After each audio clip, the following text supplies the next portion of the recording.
What's up, everybody? It's your boy, Lionel Jinx. I am the creative director of the WWE 2K franchise. And this time, I'm not alone, y'all. I've got my homie with me. She is going to be with me along this journey, this ride. Christina, please introduce yourself. Hey, y'all. I am Christina DM Pham, art producer on WWE 2K22. And welcome to the inaugural episode of Ringside Report, brought to y'all by the teams at 2K and Visual Concepts. We're here to provide regular updates and deep dives into the many areas and features of WWE 2K22. And this year, we're introducing the WWE 2K22 Ringside Reports, and you'll hear from Lionel and myself beginning now through the game's launch in March and after for the latest on DLC, patches, and other updates. And we're not going to be taking this ride alone because we're bringing the homies from the dev team with us. So come on, bring them on, bring them on. But before we dive into that, let's kick it off with a very quick conversation about visuals, because let's be real, if y'all take a look at WWE 2K22, you might see some massive differences from previous cycles. And this is the best looking game yet. It's pretty. It's so pretty. Lionel, can you talk about how the teams approach production differently this time around, starting with the superstars?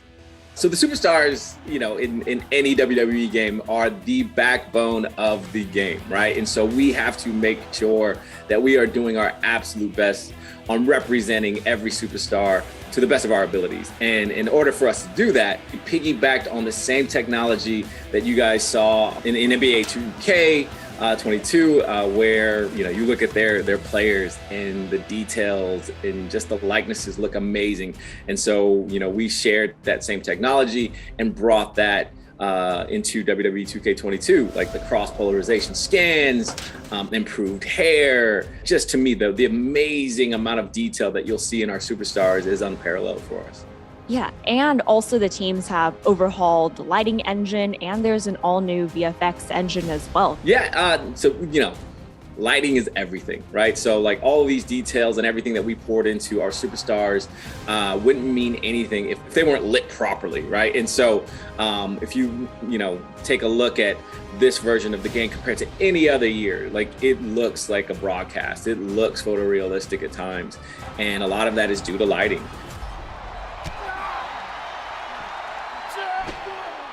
And before I forget, there's also a ton of new and improved championships as well. And one of my personal favorites, mainly because it's the team I work with most closely, is the environments team. There are over 55 playable arenas, and we also have virtual crowd boards in the game as well. So you might see some familiar faces. Oh, yeah. Not my ugly mug. All right, we know what y'all been waiting for, so we have some folks in the waiting room. I'm gonna go ahead and invite all of them in. So, y'all, we're so excited today because y'all know who we got. Please welcome the gameplay leadership team, principal designer Jason Vandiver, senior designer Derek Donahue, and senior producer Jonathan Rivera. Y'all, this is extremely exciting, and thank you so much for joining us for the first episode of Ringside Report. Okay, so I don't want to linger any longer because folks have been asking for gameplay for a very, very long time. Without further ado, the moment y'all been waiting for, we are going to show you a 1v1 match between Rey Mysterio and Damian Priest. So let's roll the footage. So at this point, one of the things we very intentionally called out to our fan base is that we have a redesigned gameplay experience. And starting with Jason, can you talk about what that means to you and how gameplay hits different? In WWE 2K22, we have a completely new animation system. This system has allowed us to greatly improve the look and the feel of the characters. Basically, everything from the way the characters move and they traverse through the world to how they align with each other during attacks has been completely overhauled and redone. Players are going to notice a significant difference the moment they pick up the controller. The characters are way more responsive than they've ever been. You no longer feel like you're fighting to control your character to get them into position to do what you want them to do. Strikes, dives, springboards, they all connect more precisely. And that's also something that we really struggled with and took to heart and tried to resolve this year. Another key change that we've made to the game engine this year is our physics system. While the series has always had Havoc to some degree, it was primarily used for only hair and cloth simulation.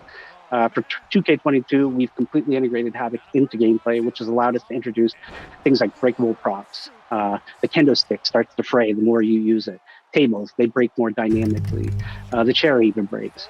And even elements within the environment itself are now dynamically breaking, such as like the corner barricade, instead of relying on a canned sequence animation. It's a really big change and has helped to make the entire gameplay experience feel more dynamic. Awesome. Derek, same question. So for me, when we sat down to figure out how we were going to change gameplay for 2K22, one of the biggest things that we put as a priority was making sure the game is fun in a pick up and play kind of way. I want to be able to hand the controller to my friend who doesn't know anything about WWE, and I want them to still be able to have a good time and be able to just kind of hop in with me. So we made sure that with our controls redesign, all of the core actions are something you can discover just by button mashing. You should be able to basically play through a match without having known anything beforehand. But another big priority for us with that is making sure we're not, smoothing over a lot of the details that returning fans like. So all of the high level of control that you expect to have with your character, all of the high degree of customization you expect, all of that still remains. Okay, so you've mentioned new controls and mechanics. Combat itself is centered around 3 inputs: light attacks, heavy attacks, and grapple. So in this cycle specifically, what do those terms mean? So light attacks, those are your quick strikes, the fastest attacks in the game. Heavy attacks, those are kind of like strong strikes from previous years. They're bigger, slower strikes, but they deal more damage. And then finally, grapples, those are where some of the bigger changes come into play.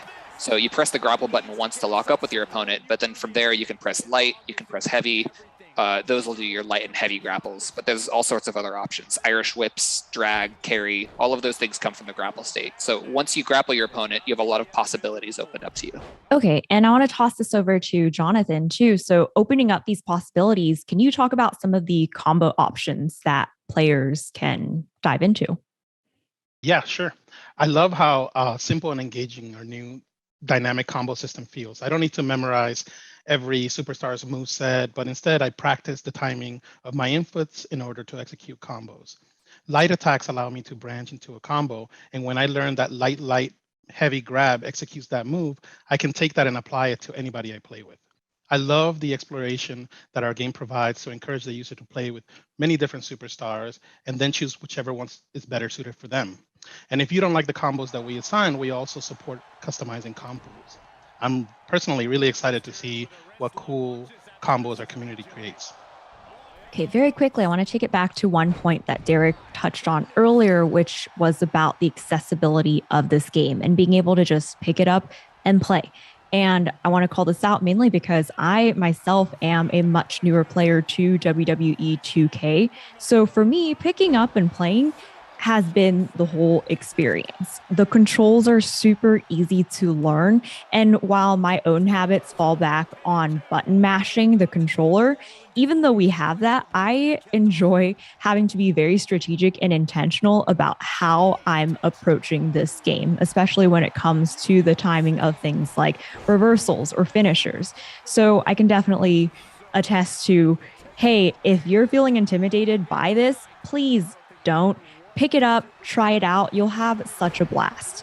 But also, if you're a vet and you've been playing this for a long, long time, can y'all talk about how vets can better show off their moves and what that means for the overall strategy of their experience?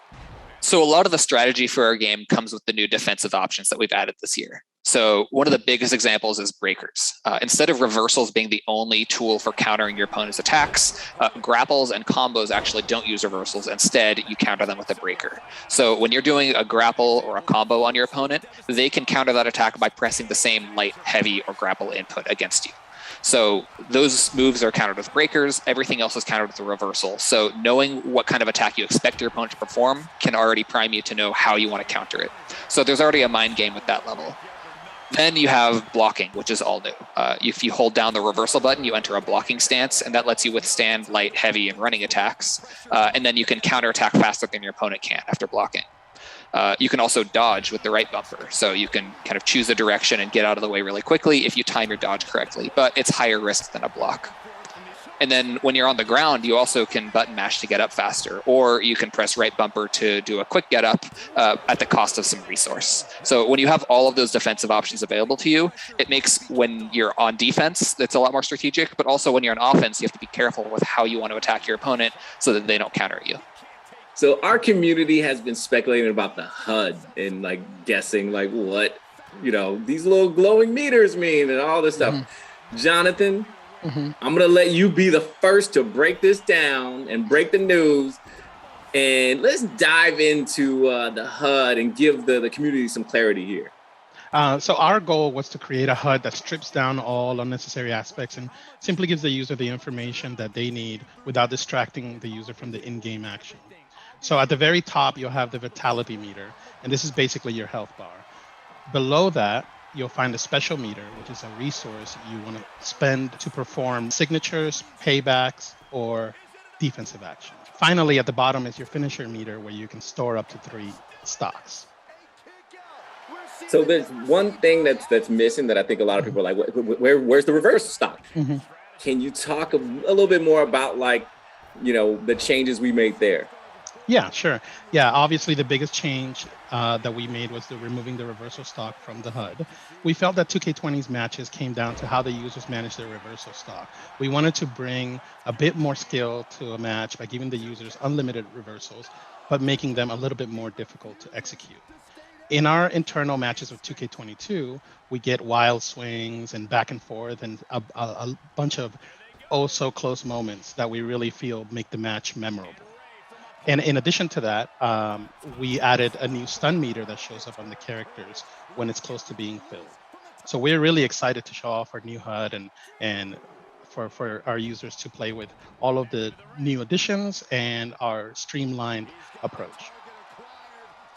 Cool. Like one of the things that, at the end of the match where I'm like, in previous years or, iterations, once you basically knew once your opponent didn't have any reversal stock, all you had to do was hit your Sega finisher, match was over. That's not the case anymore, right? Like someone can just pull out like a reversal and this back and forth.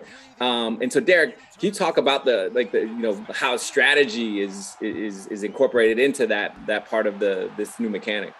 Yeah, so with reversals no longer being on a limit, that opens up a lot of possibilities for how your opponent can counter you, right? Like they could always pull a reversal out, or if you're using combos and grapples, they could hit you with a breaker. But the stun meter that Jonathan mentioned earlier, that's one of your biggest tools for making sure that you can pull off your biggest moves without getting countered. So lighter attacks, while they don't do as much damage to the vitality of the opponent, they're better at filling your opponent's stun. And if you can get their stun meter filled, that's your opportunity to perform an attack without the risk of getting a reversal or a breaker.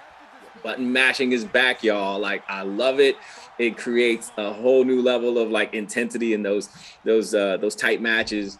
And I got to practice my finger strength on that just so I can beat everyone down when this game goes online.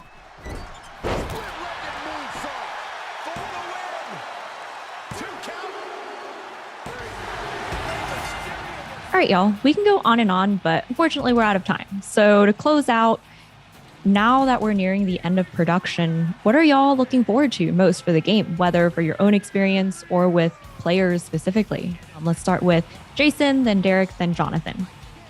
I'm really looking forward to seeing how My Rise turns out. We've been working so hard on gameplay that haven't really been able to look at the rest of the game.